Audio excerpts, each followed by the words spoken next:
Good morning, everybody, and welcome to the final of our conference series brought to you by ColegauCymru and Emsi. My name is John Gray, Director of Further Education at Emsi, and I'm delighted to be joined today for the final part of the session by Abigail, Bassie, Careers and Employment Coach at Bridgend College. So as I said, this is the final part of our four-part series. I hope that some of you have been able to join us on the previous three sessions, where we started off looking at a state of the nation for the Welsh labour market with our senior economist Duncan Brown, and some really insightful data came through from that, and then that was picked up in the discussion last Friday with Iestyn Davies and three college principals, along with Andy Derman, Managing Director of Emsi UK. So again, some really interesting discussion there about how to lead colleges in our local communities. This week on Tuesday, we then started to look at how that data from the State of the Nation could be used to drive curriculum strategy.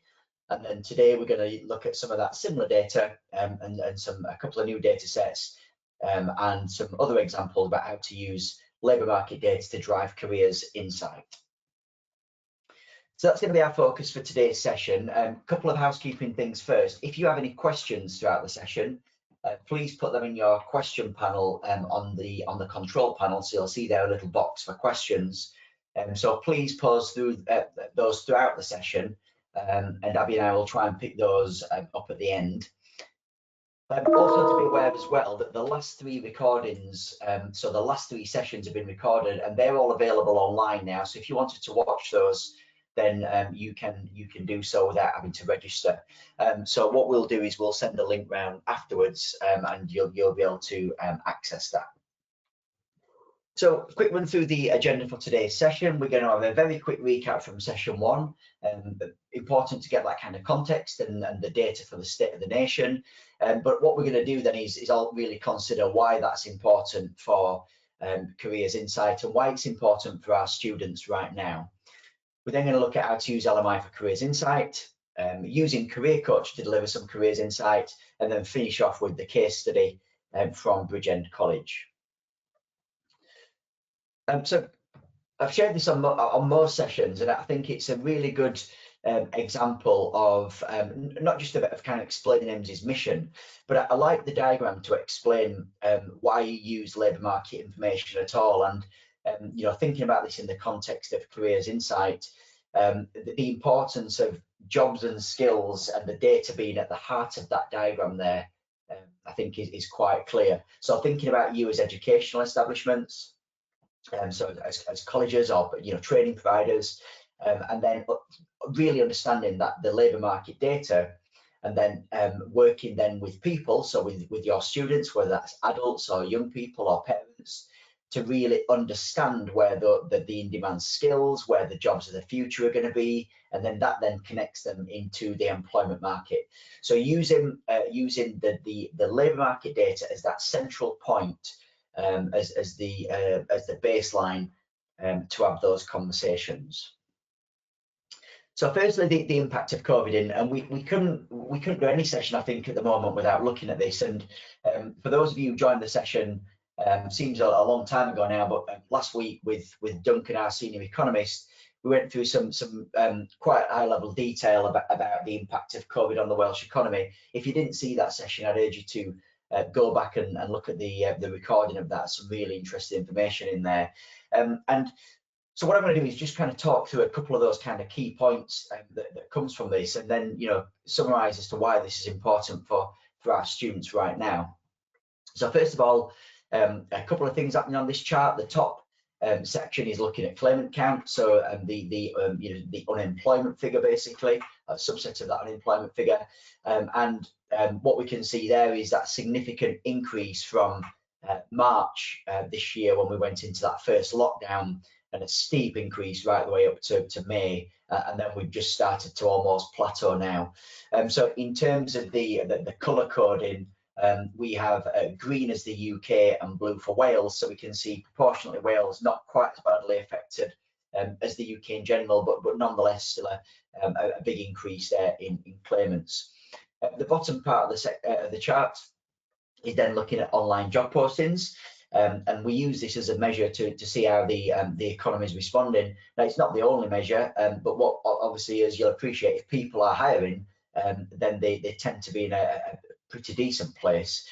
So we use that as one of the indicators to see how the economy is performing. And we can see on this chart that from March, that big decrease in online job posting really dropped off a cliff edge and then bottomed out around May, and then it started to pick back up again. And again, we've got a good uptick in that for Wales. Probably better so than what the UK average is. So some green shoots of recovery possibly there in terms of the online job posting market. So next, just to take a look at the industries mostly affected. So this is looking at the job postings again, and we're looking at the industries which were most affected compared to UK. So the UK equivalent is the red dot. So here what we can see is that jobs in transportation and storage and health and social work continue to post well. They had increases between February and August, as we'd probably expect, given the big increase for those particular industries. And education performed well as well. But then down at the bottom, where we had an adverse effect, so a lower amount of job postings, we can see there that we've got things like financial insurance, accommodation and food service, arts, entertainment, and professional scientific. So a good mix there of the industries, some with a positive impact and some negative. So similarly now, this chart looks at the occupational grouping. So rather than industries, we're looking at a broad occupational grouping. So we can see there up at the top, elementary occupations. That's the lowest level of occupational grouping. So in there, we've got things like elementary storage, cleaning, elementary construction. So we can see there was an increased demand for those types of job postings. And similarly, next one down, process and plant machine operatives. So those performing well and caring in particular for Wales. So those three perform particularly well and better than the UK average. But again, then down at the bottom, we see where the big impact has been in those kind of skilled trades and associate professional, which, in real terms, very broadly speaking, is where a lot of our kind of curriculum trains people for in those, particularly around those skilled trade occupations. So just some headline views there as to what's been what's weathered the storm quite well up to now, and where the impact has been. And then just to look at then the industries with highest furlough exposure. So obviously this is where the people taking furlough have been highest in these industries. And again, important context to understand this. So as we'd expect, restaurant and catering establishments at the top, hair and barbers second, and nurses and publicans. So probably no great surprises there in the top few. But as you look down that list at the ones with the highest exposure, lots of these will be where our students are particularly maybe looking to get into their first employment. Maybe they're looking for part-time jobs, and these are going to have a real negative impact on how we progress moving forwards. And still, as we know, even though furloughs will come to an end eventually, this is then kind of kicks the can down the road potentially for further unemployment. So one we need to really keep a close eye on. This next chart I'm going to let it play a couple of times because I've clicked through there the terms of what we already whizzed across screen. What this is looking at is the top 20 most in-demand skills in the SOC classification, so standard occupational classification 7 to 9. So we're looking at the hard skills which are in demand in those lower level of occupations in our economies. And as we saw, it was those lower level job postings which were still in quite high demand through lockdown, so elementary and process and plant and so on. So these are the kind of, that's the occupational groupings we're really looking at. So I'm just going to let that play through once or twice more. You will get the slides afterwards, so you can always watch this through yourselves. But what we're just trying to show there, if you look at that, so warehousing at the top maintains its position right the way through. But then, from January, there's these, other big increases or decreases. in the hard skills. So I'll as we said, I'll let you see that in more detail when you watch the slides back yourselves. But a nice way to visualize the changing skills. The next chart you'll be glad is static, and you can actually see this one much clearer. So this is so the last chart, by the way, was for the UK. This is actually for Wales. So this is the top 15 fastest growing hard skills just in Wales. So the title says 4 nations, but you'll see there I've got Wales selected. And if you go on our blog, you can actually see this, and it does animate. And you can flip between England, Scotland, and Northern Ireland as well. But for this chart showing the top 15 fastest growing hard skills in the UK, particularly looking at Wales, we can see the big increase like PPE, personal protective equipment, child protection, warehousing, career development, pharmaceuticals. So interesting to see that presented in that way, that these are the skills which are really in demand, and some of them, really significantly, these are the fastest growing.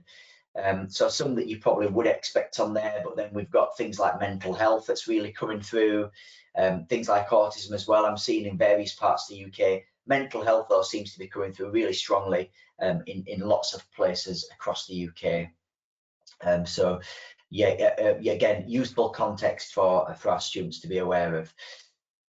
So just to pause and reflection for a moment, why does this matter to our students? This data almost sometimes just seems so far away from us. We know it's happening in the economy, but it's so broad, it's so far away. How does it really affect us right now? Well, the answer, I think, is more than ever. So whether you're teaching adults or young people, often when we talk about careers insight, I think people think about young people. But I think more than ever now, adults are going to play a really big part in careers advice and guidance. There's going to be a massive need to reskill unemployed people, and anybody who is thinking about a career change over the course of this next 12 months is going to have a real challenge to find something which has not had a negative impact, and the jobs market is going to be so competitive.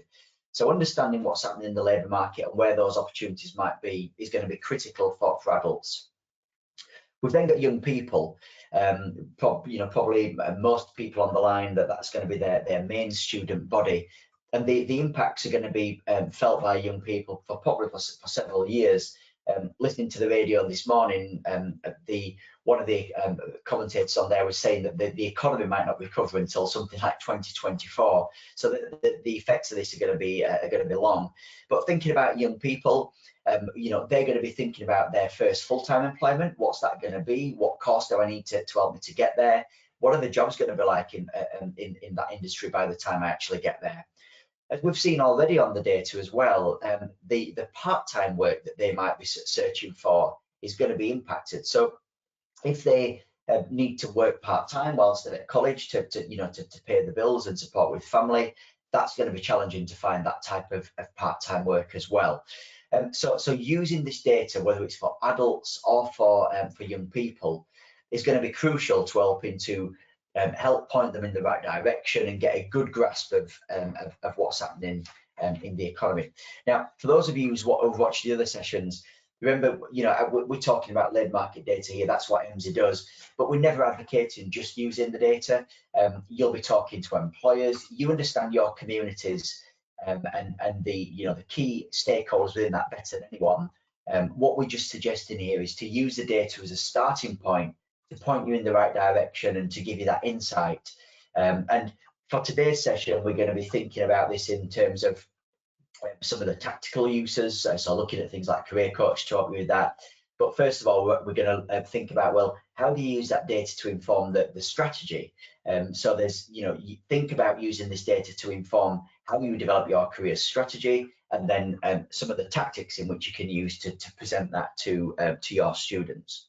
So as we just said there, thinking about putting the student there at the heart of this this conversation, whether they're an adult or a young person, whatever age they are, they're going to be thinking about their future.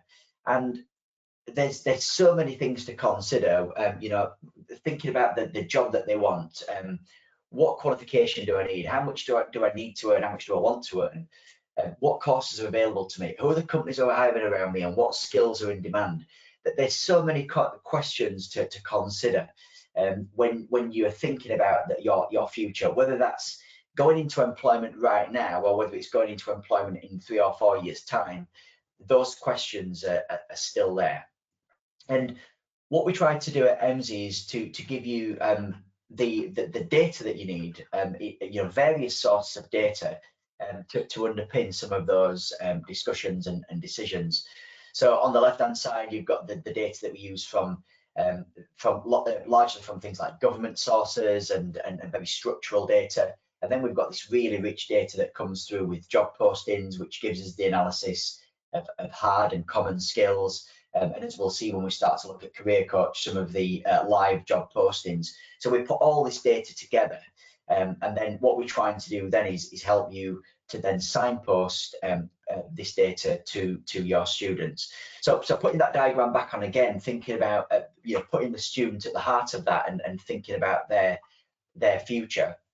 And we're going to look at some data shortly, but we've got all this data then, and what I want to get you to do first is think about the potential uses of this data before we actually start to get into that.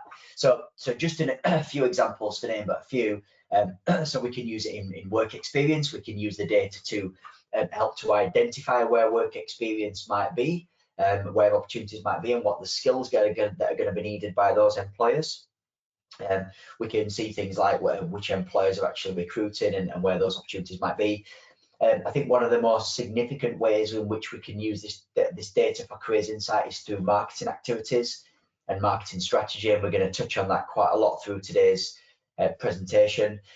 So things like websites, prospectuses, social media activity. We see great examples now of people linking courses to careers and schools engagement activities.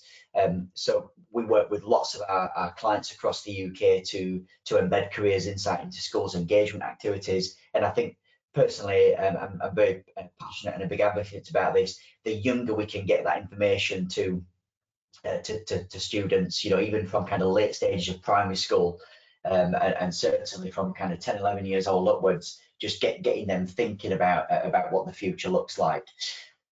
We've then got the course itself. So we as training providers, we're delivering training, whether that's a full-time course, a part-time course, whatever that might be, and not just through the actual content itself and the main program, but through tutorial, through career sessions, whether that's group or individual.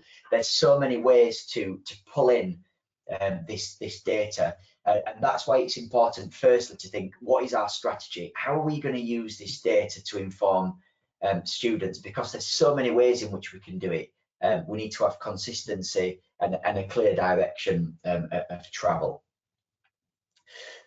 So thinking then about we've got that in our mind now, thinking about the strategy and thinking about maybe how we're going to use some of this data. What I want to do now is revisit some of the data and a couple of new data sets as well from other parts of the conference series. And again, we're trying to keep that golden thread running through it. Okay, we can see the big impact on the economy. We've talked a little bit about what that means to our students. Now, as we get into some of the data which is more localized to particular regions, what does that mean, and what can we glean from that? So what I've done in terms of this data, if you weren't on the last session, I've just taken some samples from around Wales. We've got a couple of different geographic locations, a couple of different industries we're looking at. So it's just to give you a flavour really, and a variety in which to think about. So first of all, we're going to look at engineering occupations in Cardiff and the Vale of Glamorgan, and we've got a few different data sets on here, which you can have a look at as I talk through. But again, so you'll get the slides. So there is quite a lot of detail on here, but you'll be able to get into this in a bit more detail. Lots of the people on the webinar anyway are Welsh colleges, particularly Emsi customers, to be able to get into this level of detail yourselves. So a few things to point out on here, and we're looking at engineering occupations in Cardiff and Vale of Glamorgan. So first of all, top left-hand corner, we've got 8,000 jobs in 2019, 7% below the national average. And then looking at the next box across, we've got a 4% growth projection out to 2028, and that's going to be growing faster than the national average. So a couple of things to point out here, which and for those of you who have heard me speak before around these things, I use this term quite a lot: interesting but not useful. So it's great to understand for students that there's a demand for engineering. Engineering is a very broad group of occupations that we've selected there. It's a large industry, and it's good to know that there's a solid number of jobs in this area, so 8,000, and it's great to know that there's a growth projection for that into the future. So on the face of it, that's good, and a solid career potentially to go into. We can then see the average wages, median wages, which is always useful to understand in terms of salary expectations for students, and whether that's going to meet their needs. But the real area of usefulness is in the data below. So this then starts to break out those 8,000 jobs and look at the growth, and look at which of the areas, which of the particular occupations are going to be the best performing. So if we just look at the first couple, for example, we can see that there's actually, there's a negative growth rate. So there's a decline in growth for vehicle technicians and metalworking. So both quite small in percentage terms, and there's still a really good number of jobs there. So that decline, could be negligible, but still, nonetheless, it's worth highlighting that to potential students. But then, as we work down the list, there's some quite strong growth areas. So we've got civil engineers and electrical engineers, both in double digits in terms of percentage increases. So my point here is, it's important that we get into this level of detail, and this can be overwhelming for students, and that's why I think a clear strategy of how you're going to use the data is important. But get people hooked in the fact that there's going to be growth in engineering, but then really through their program, through advice and guidance activities, let's get students to understand where those particular areas of growth or decline might be, and that's going to be different in different areas, and that's why it's so important. So next, we're going to move on to thinking about geographic locations. And this is a common thing I see a lot across the UK as we work with colleges. So this chart, just to explain it first, is I've grouped this by professional occupations. So again, it's quite a broad categorisation, looking at professional occupations. And we're looking at this area around Swansea, Neath, Port Talbot and Bridgend. And what I wanted to just illustrate here, this is looking at data between November 19 and November 20. So we've got that kind of 12-month period there that we're looking at.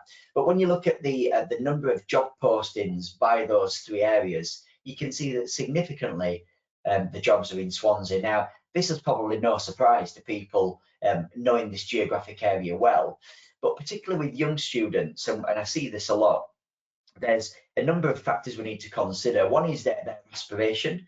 They often feel and think that they're going to work very locally. So if you live in Bridgend, you might think that you're going to work in Bridgend.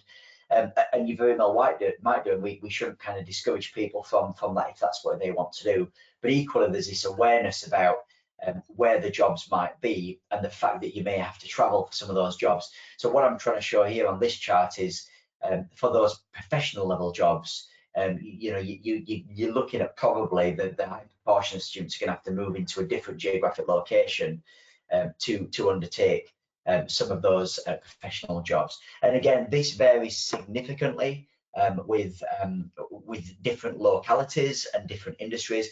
We are looking at a very broad grouping here of professional occupations, but it varies so much as we start to get into different industries and different areas. So moving on to the next chart. So this time we're looking at computing occupations in Pembrokeshire. So we've changed our geographic location again, and we're looking at a particular grouping of computing occupations. Now, a number of things to consider with this, and certainly I think skills data, there's so much interest and insight we can get from skills data, which is going to inform not just curriculum strategy, but careers advice and guidance. So a number of things to take from this data. So on the left hand side, we've got the top hard skills. So these are the hard skills mentioned in online job postings. And we're looking at a period there of October 18 to October 20, so a couple of years, so you get a good volume in there.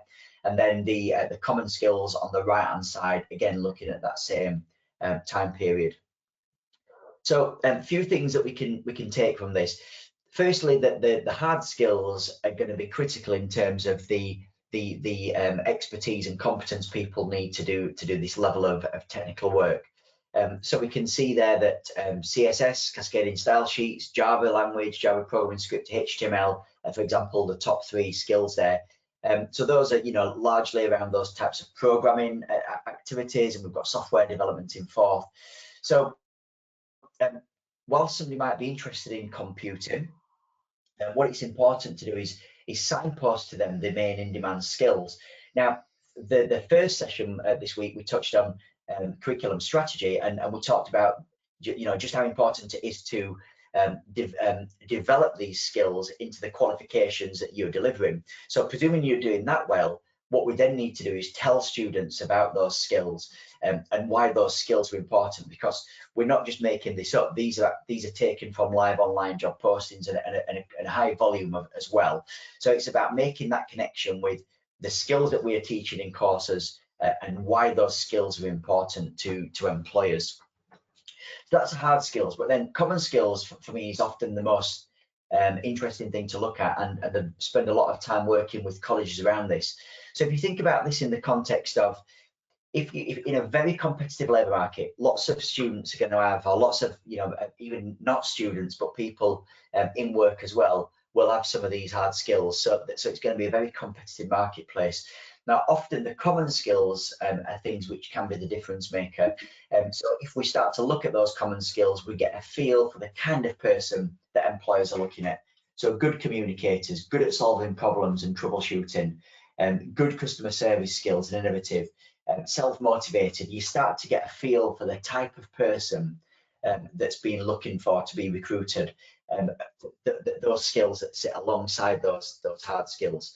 So thinking about those careers advice and guidance strategies and applications, how do we get people, how do we teach these skills, and how do we assess the skills so that students are going to improve them through their learning? But 2, as they're then coming into the labour market, whether that's an adult or a young person, how do they reference these skills in their CV? How do they reference these skills in interviews? And certainly from other data sets, we know that there's such a high volume now of recruitment agencies which are actually recruiting for jobs, and we all know how that they work in terms of using systems and processes to actually filter out applicants. So referencing these words, the key skills that they're looking for, is vital really in order to get through and get shortlisted. And then when you get through to the interview stage, how you then demonstrate some of these skills. So lots of insight that we can gather from hard skills and common skills, and how we package them together. And although we're looking at careers insight, I don't think you can remove it from the wider conversation of, have we got these skills embedded in teaching and learning? So moving on to the next data set,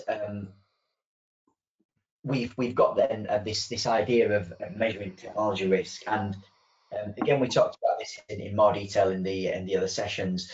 But thinking now about the high risk, middle risk, and low risk activities for the future. So this comes from our automation risk index, and we're basically automation in its broadest sense, looking at technology, and we're starting to think and demonstrate within the data which activities, which tasks within jobs are at risk of automation and at risk of being changed in the future.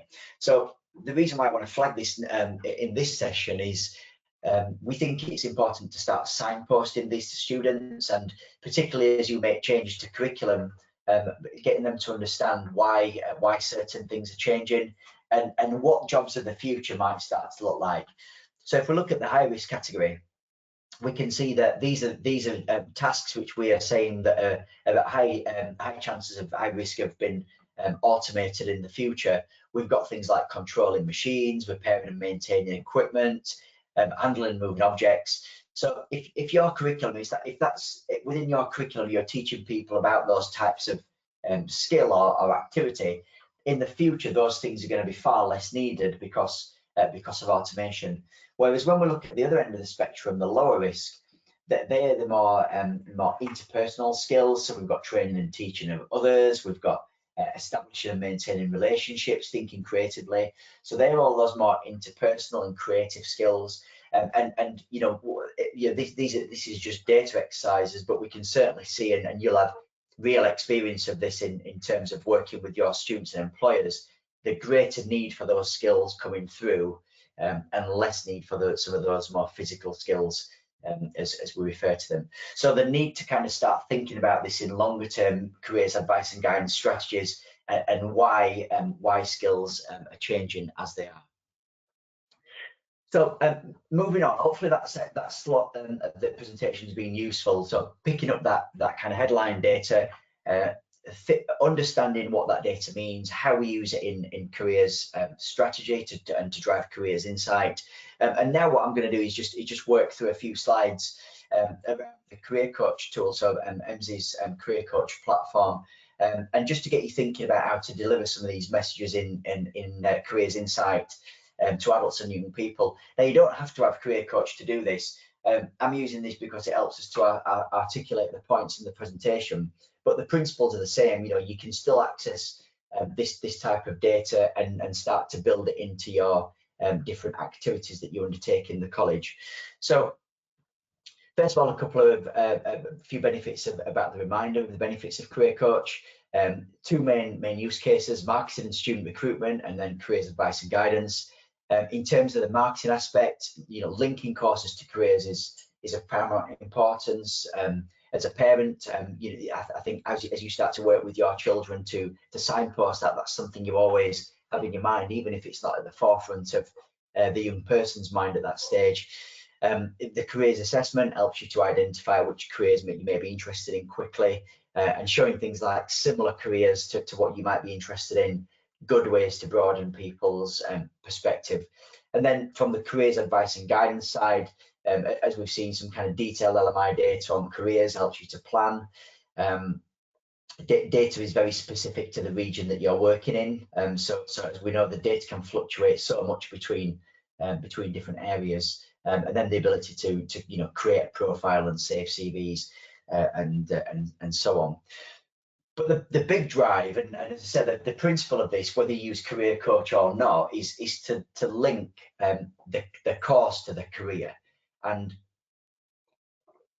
these next couple of slides just show that. So really thinking about, okay, well, in this course that we are teaching, that we're supporting students with, how does this course link to careers? And that link might be very obvious, as this one is probably on the screen.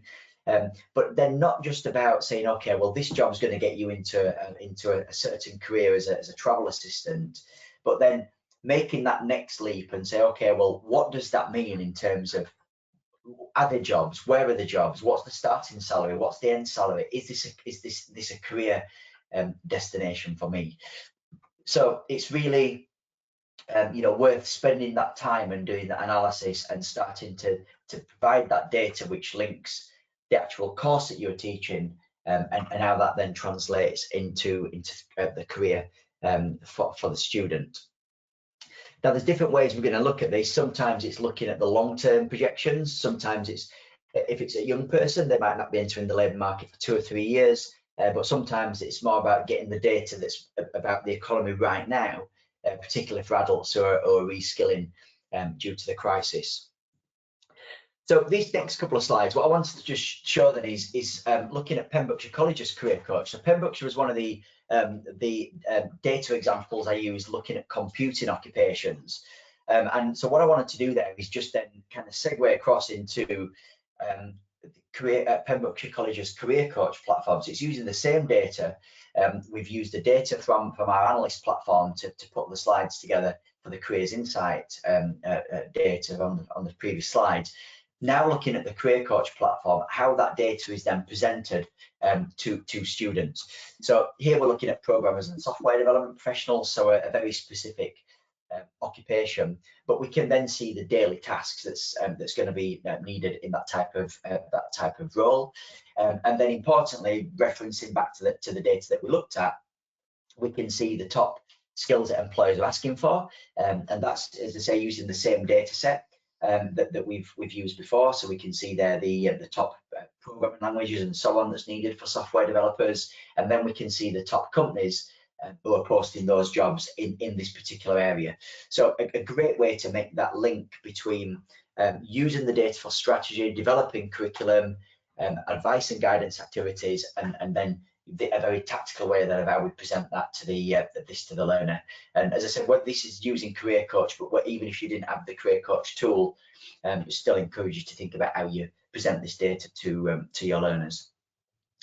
So on the next couple of slides, I'm going to show you an example of the Career Coach platform with one of our flagship users in the UK, Preston's College, who use the tool really well. And they're just little animated videos just showing you, which I'll talk over, just how the tool actually works. So for those of you who've not seen the platform before, so first of all, this is the home page. We can flip between courses and careers. So the real benefit is that we link these careers to your courses, but we can see there that we're working through the different levels of career, and quickly get into detail about these kind of construction related professions. So once we get to that the relevant career that we're looking for, so we work through there that last slide of the different options available within construction. As we said, construction is a very broad industry. Once we find the actual career we're interested in, so in this case plumbing and heating engineer, we can then start to pull through the median salary, the number of jobs, and again, this is localized data to Preston, so very important to provide that context for students. What we can do then, though, is we can start to work our way through different data about plumbing and heating engineers. So the daily tasks they might perform, the educational level they need to work in that setting, and then again, this skills employers are asking for, and signposting those so that we're building those into the different curriculum.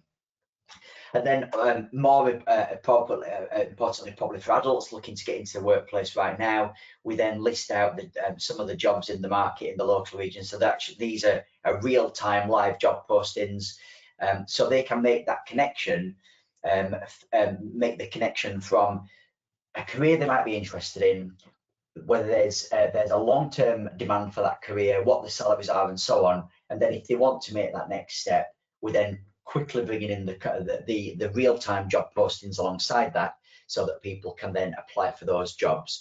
So just wanted to show you that journey, and as I said, whether you use Career Coach or not, that journey is still the same, taking the information about the career and then linking it through into how you actually get into that employment.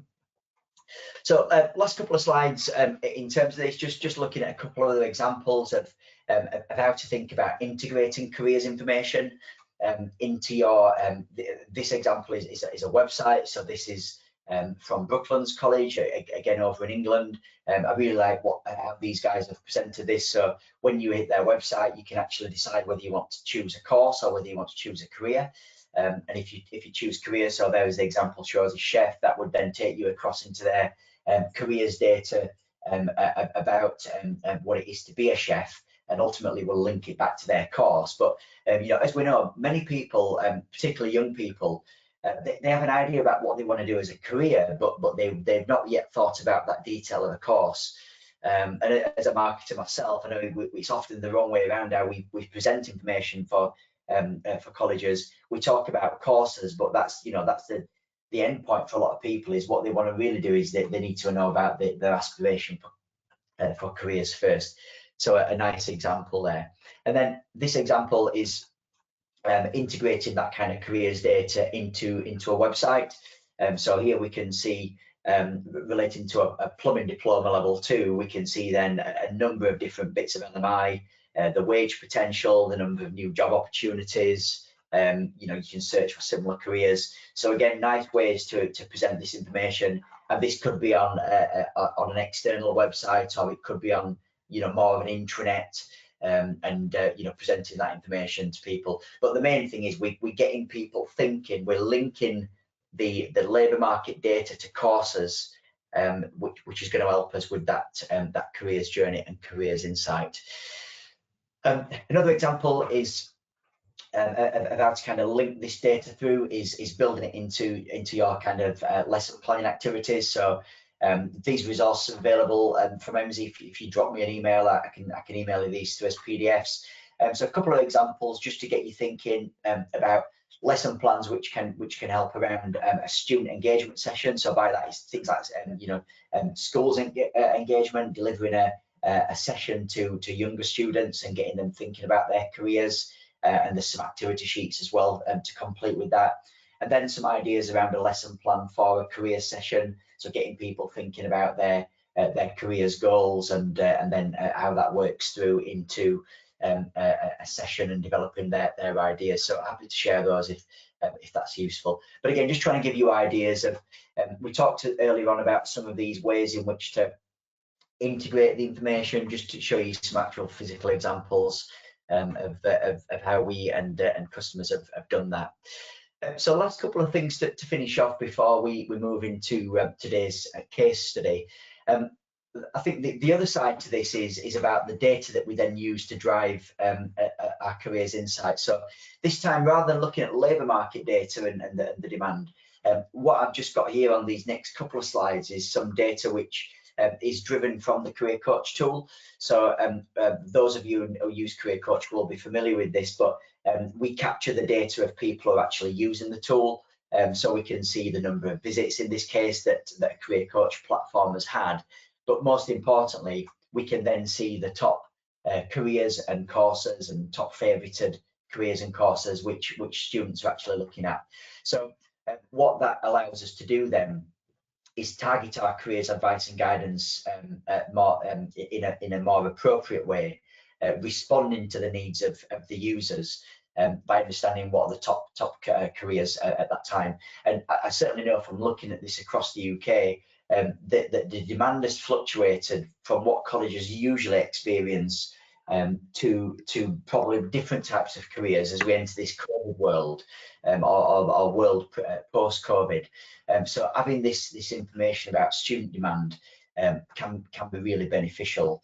And you know, again, this example, looking at the number of assessments completed, really helps to give data to support, you know, education regulators and quality assurance marks for careers in terms of those kind of assessments. And then in this the example at the bottom there, we can now break that down by school as well. So if you're doing this for schools engagement sessions, we can actually then break down the number of careers assessments completed by each different school, and then what the top viewed careers within that school as well. So you know, just getting to think about the other side of the equation, not just labour market information, but then responding to student demand as well, and using those two bits of data to inform the strategy and then the execution of careers activities.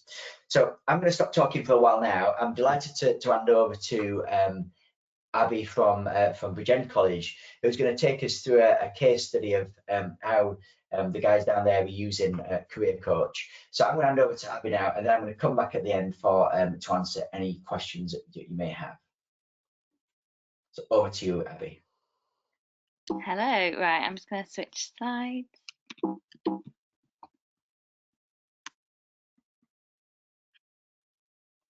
Oh, I don't think it's going to let me. So yeah, I'm going to be talking a bit about how we use Career Coach. So to move on to the next slide.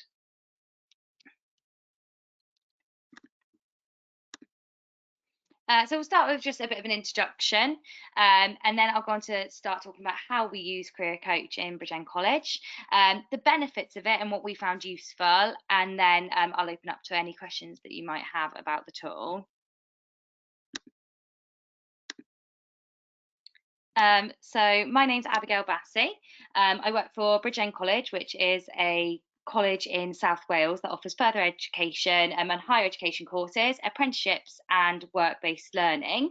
I'm a careers and employment coach and work as part of the ColegauCymru team, which means opportunities, and is the career hub in the college.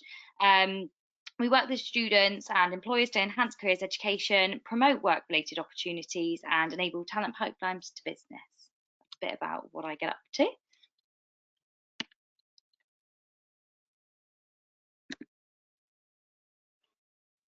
Move on to the next one. Sorry, John, I think you're going to have to do it because they won't allow me. Yeah, apologies, everyone. We seem to have had a few technical issues with this screen sharing, so I'll click through the slides. Abby, just give me a nudge when to do that. Okay, go ahead. And again, so using Career Coach, so how we use it, the first way in which I use it the most is in one-to-one career guidance interviews, especially with challenging learners. This is a great tool. So it encourages open conversation, allows learners to take ownership of their own journey. So it's really nice to be able to sit down with a student who might not feel confident about maybe the career that they want to go into, or even to sit down with someone who knows what they want to go into but not wants to explore the role a little bit. It doesn't matter where they are in the journey, they're able to sit down with me and go through it, and we use the tool together. As John mentioned, it's great for course exploration. So it means that they can type in a career that they might want to go into, and it will always link back to our courses. So it really gets them thinking about not just the career they want to go into, but what type of courses, what are the training, what is the skills that they need to be able to get there. I do find with a lot of students, they kind of think about more the now rather than what they need to be doing to get to the career that they want to get into. Another way we use it is, of course, career exploration. That's the main tool on there. So yeah, we absolutely get the students to get involved with that, sit down, type in any career that they're interested in, and like I said, it links back to courses.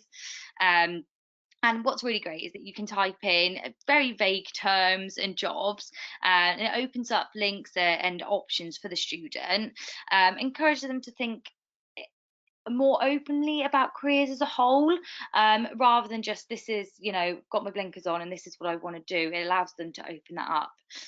In Wales, some of our students do have to do a Welsh baccalaureate, which is supports their qualification. And as a career coach, we absolutely get involved with that. So one of the assignments is to create a career passport where they have to look into 2 job roles and do a bit of an exploration. So this is the perfect tool. So all the tutors get involved there. So it's not just the career coaches using it is also the tutors getting involved with that as well. We will sometimes come in to support, or they're quite happy to use it independently. Another way which I want to highlight is the parent support side of things. So quite often we get students coming in and there's, trying to have that triangle of communication. So it's a great tool to be able to just send the link over to the parents so they can work with the student and looking at our courses or looking at careers as a whole, and starting that conversation, getting the parent involved, which is a really good way to ensure that there's that communication going on. Also, reports are generated from this, so we're able to share the report, or the student gets the report and they're able to share it with their parent, with their tutor, or just keep it to themselves. But it's a good way to show that what they've been looking into. And again, group workshops. So what I really like about the tool is that it's differentiated automatically. So it doesn't matter if I go into a group of, say, level 3 animal care students, and some of them go, yes, I absolutely know that I want to become a vet, or the other person goes, oh, I don't know, I think I want to work with animals, but I'm not sure where. It really helps and supports my role, because I'm able to go, okay, right, let's use this site as a whole, get everybody onto it. And like I said, it doesn't matter where they are in the journey, it differentiates that completely. So that's great. So to move on, this is what I created, really just a really basic worksheet, and this is what I use normally within the group sessions. So it encourages the students to work through career coaches you've seen before in the slides. It starts with daily tasks, goes on to the attainment level, and then skills employers are asking for. And I find that this sheet really gets them to focus down and to write down and go, okay, I didn't realise that they're looking at this skills, and that's when transferable skills come up, and that's where conversations and then appointments with me get brought up again. So yeah, you can obviously develop your own sheets to go along with whatever it is that you're doing, but this is the one that I tend to go to. So to move on to the benefits and why I've enjoyed using Career Coach as a careers and employment coach. And the first one has to be that it's local data. It looks specifically at the location that our students are interested in, so it's great for engagement and even better for motivation. It's specific to the learner, which is massively important anyway, and it shows specific roles and what employment rates will look like over the next year or so, and what they've looked like previously, and that's really important because it's realistic to the learner.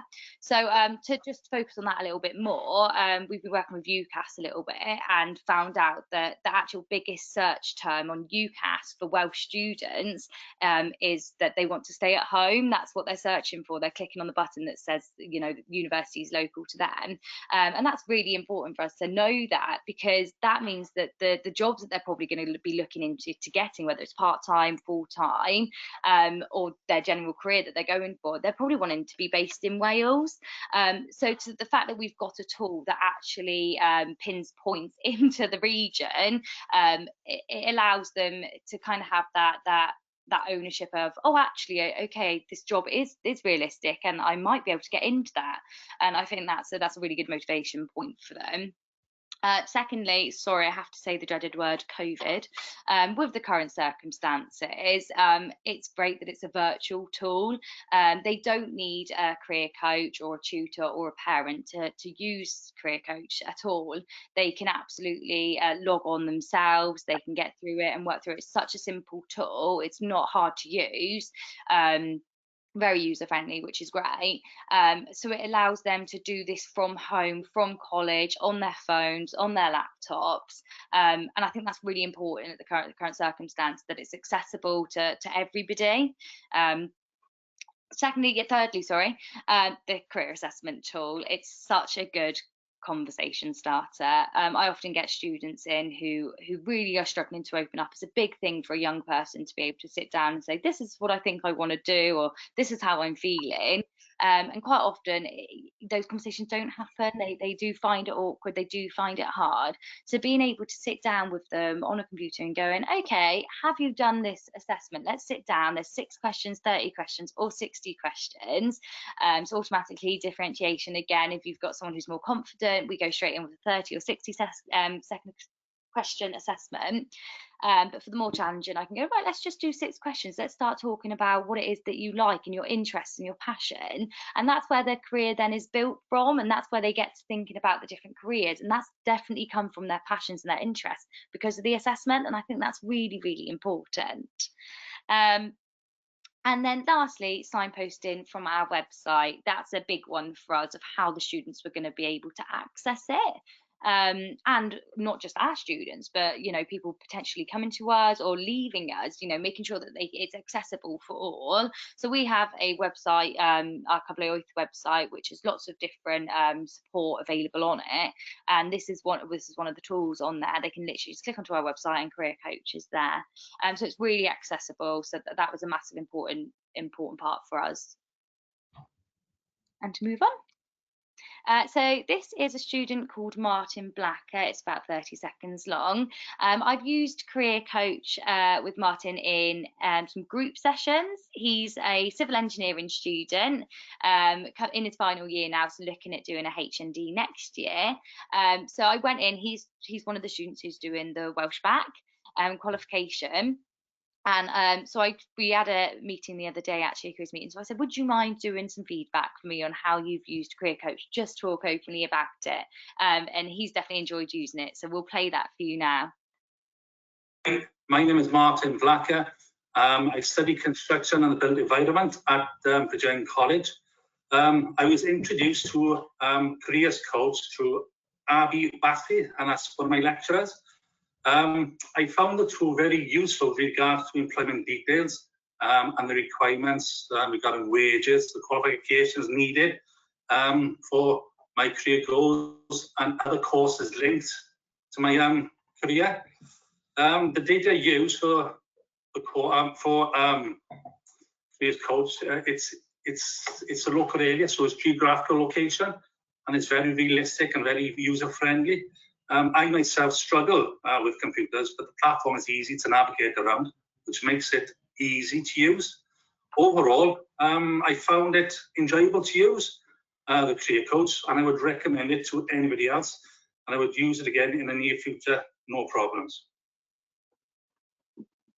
Thanks. So that was Martin just talking a little bit about using Career Coach, and I think one of his main points there for Martin was that they've been given a lot of tools, you know, to be able to explore their careers. There's a lot out there, there's loads of websites, and they all can be a bit bombarding. There's a lot of information on them all. I feel that Career Coach is able, enable students to kind of take it slowly. They click onto the career they want, they're not bombarded with information. The tabs are simple, they can click through and collect the information as they want and create reports from that and take them to look back on and look over on and to kind of assess.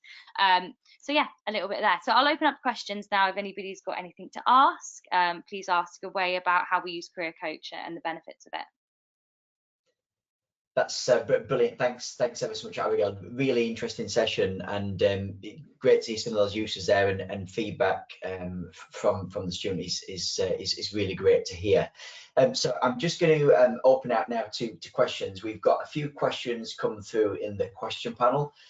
So just a reminder, if you want to do that, then please do that now. If you want to add further questions, there's a few questions, just more comments really asking for the slides to be sent and the resources to be sent, the Career Coach resource sheets.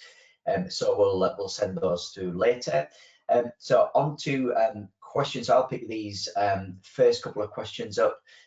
First one is, what do you mean by track key feeder schools? So I think that was relating to the data analytics area in Career Coach. So what we basically do is within the Career Coach tool, so as Abigail mentioned, the assessment tool, we can put a question in there that the first question is basically your local feeder school. So we upload a group of your local feeder schools. First question then that the student would answer is what school they're currently studying at, if they are at school, and then what we can then do in the administration area of Career Coach is track where those students are. So we can then split that data out and see, for example, the top viewed careers and courses by those particular schools. So hopefully that answers that one. If not, then please come back to me and I can show you an example of that. Next question is, so I'll just read this through as I'm digesting it. So I think this was covered on the last session, and the person putting the question forward says they'll watch that last session. But what part does destination data play in projections, and is this an area you think should be developed by colleges? So destination data, I believe, is really important.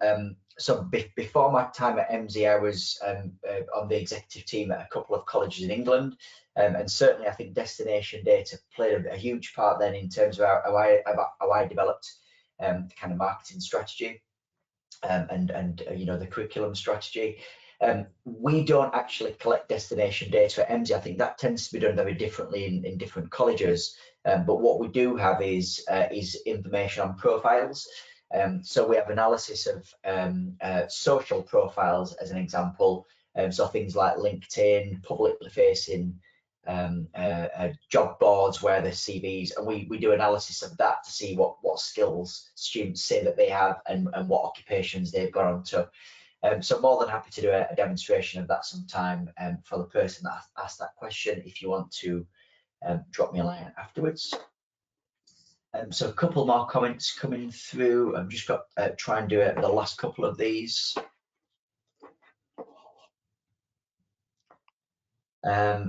Career Coach looks like a powerful tool, and he plans to develop the resource bilingually and collect LMI data in terms of bilingual skills needs. So this is something that we've considered before in terms of different languages, and Welsh language in particular. We have investigated options around that, and the difficult thing with that is the expense and sheer time commitment and expense to developing that. But there are more and more tools out there now that you can use, free tools which can translate some of that. Ultimately the data comes down to typically down to numbers. So there's ways that you can integrate that data and do some of that translation quite simply yourselves. And in terms of skill needs, I'd have to check that in terms of Welsh language skills needs? That's a good question that I've not got an answer to, but I will try and come back with an answer on that to the person that's asked the question, and we can have a look into that. It is a similar challenge that we face looking at job skills and job descriptions in Europe, where we have different skill needs. So yeah, one that I'll be able to come back to you on that. And final point. This is probably one that I can just pop over to Abigail. At what point do you use Career Coach with prospective or current learners? So maybe that's one that Abigail can just comment on for us finally. At what point do you use Career Coach with prospective or current learners? Actually, I wouldn't say there's a point, because as I was saying earlier, it doesn't matter where they are in their journey, whether that's for courses or careers. So whether they're not sure what course to take, not sure whether to come to us a college or not, or whether they've decided to come to us a college and they know exactly what route they want to go and exactly what careers they want to go into, I think this tool can always enhance their knowledge about what career they're getting into. So for instance, if it's a prospective student, I actually use this tool quite a bit on like open days and events. Getting students in, getting them to talk and build that rapport quickly when you haven't got a chance is really great.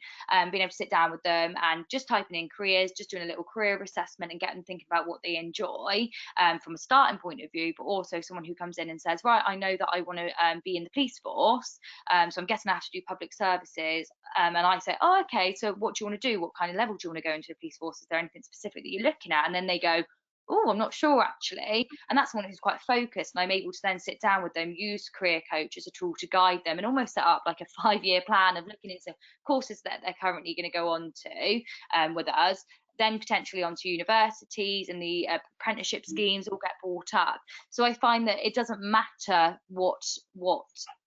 where they are in their journey and where they are in the process of careers. You can use it at any point, which I think is the biggest benefit actually of Career Coach, that it allows you to start anywhere. That's a great answer there. So that concludes things for today. I really appreciate everybody joining in. I hope that you enjoyed today's session and the series. If you've joined in as well, remember you can see all the recordings now, and we'll send a link out for that. Thank you very much to Abigail for really great insight into how Bridgend College use data to inform careers strategy. Some great work there. From working with Steve and Abby and keeping an eye on their social media channels, the excellent work there. So take a look at that for some best practice. Thank you again to everybody, and hope you have a great day, and look forward to seeing you all soon. Thank you. Bye.